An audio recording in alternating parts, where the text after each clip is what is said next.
Ce logo que vous voyez n'est pas qu'une marque. C'est une promesse. C'est une marque simple et élégante, qui a gagné sa place dans notre paysage visuel partagé. Un accord tacite entre ceux qui fabriquent pas l'équipement et ceux qui l'utilisent. Quand vous le voyez, vous ne pensez pas seulement à un magasin. La première fois où vous avez frappé un ballon, la sensation du vent lors d'une course matinale, la joie partagée d'une victoire d'équipe. Ce n'est pas l'histoire d'une entreprise, c'est l'histoire d'un mouvement, une révolution tranquille dans notre façon de nous connecter au sport. Construite pièce par pièce, non pas dans une salle de conférence, sur les terrains de jeu, dans les magasins de quartier, partout dans le monde. Intersport n'est pas seulement un détaillant, c'est un facilitateur de changement. Tout mouvement significatif commence par un petit groupe de personnes qui voient le monde différemment. Pour Intersport, ce moment est arrivé en 1968.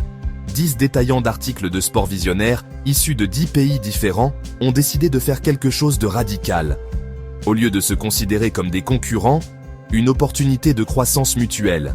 Ils venaient de France, d'Allemagne, d'Autriche, de Belgique, du Danemark, d'Italie, des Pays-Bas, de Norvège, de Suède et de Suisse. Ce n'étaient même pas des cadres d'entreprise, c'étaient des propriétaires de magasins indépendants, des entrepreneurs qui connaissaient leurs clients locaux à un niveau profondément personnel. Ils connaissaient les besoins du club de ski local et les préférences de l'équipe de football du quartier. Leur principe fondateur était simple, mais perturbateur. Unir leur pouvoir d'achat pour négocier de meilleures offres, offrir de meilleurs produits à des prix plus compétitifs. Ils ont formé GMS, Groupement d'achat des marchands de sport, basé à Paris. Ce n'était pas une fusion, c'était une coalition de volontaires. Mettre de côté les frontières pour bâtir un réseau résilient. Le nom Intersport a été adopté à Berne, en Suisse, signalant une marque européenne, puis mondiale. Le passage d'une coopérative de 10 membres à une puissance mondiale n'a pas été une explosion soudaine, mais une expansion régulière et délibérée. Les années 70, consolidation tranquille, croissance organique. Des détaillants à travers l'Europe ont rejoint l'approche collaborative. La croissance n'a jamais été recherchée pour elle-même. C'était une conséquence de la valeur réelle. Les années 80 ont été une décennie charnière. En 1983, Intersport s'est étendu au Canada, testant l'évolutivité du modèle. L'expansion a été méthodique. Chaque pays, un nouveau partenariat. Fin des années 80, une force européenne. Les chiffres ont commencé à raconter une histoire convaincante. La poignée de magasins fondateurs est passée à des centaines, puis à des milliers. Aujourd'hui, Intersport compte plus de 5300 magasins affiliés dans 42 pays. Les ventes annuelles dépassent maintenant les 13 milliards d'euros, jalonnés de 1968, des MDD des années 80, puis du e-commerce dans les années 2000. Un magasin de sport est finalement jugé par la qualité et la pertinence des outils qu'il fournit. Intersport l'a compris dès le début, exploiter le pouvoir d'achat collectif. Adidas, Puma.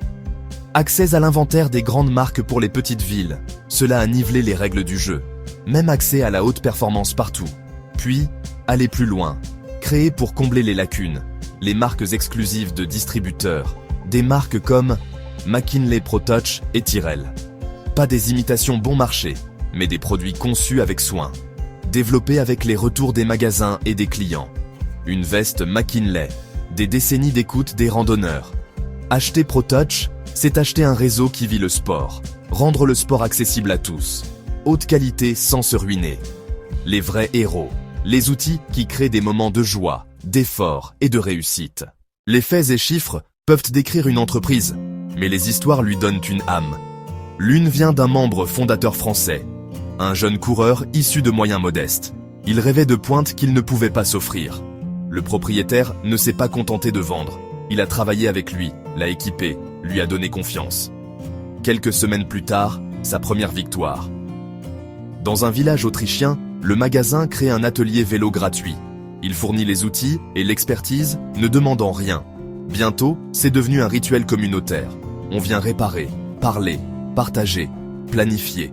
L'atelier a renforcé le tissu de la communauté. Il a approfondi le lien avec la marque qui les servait. De petits actes de service, répétés encore et encore, construisent une base de confiance. Cet atout ne figure sur aucun bilan.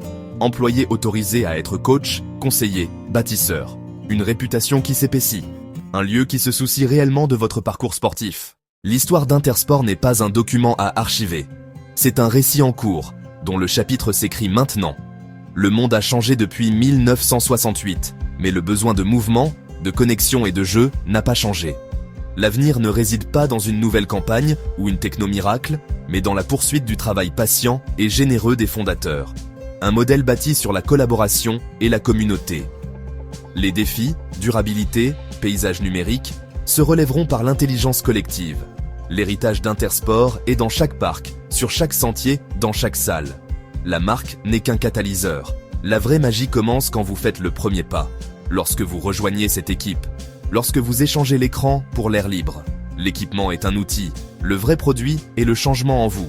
Confiance, santé, amitié, souvenirs. Plus d'un demi-siècle pour bâtir la plateforme. Cette histoire est une invitation. Voyez le sport comme une forme de jeu essentielle à votre bien-être. La seule chose qui reste à faire est d'agir. Likez, abonnez-vous et partagez la chaîne pour soutenir le contenu.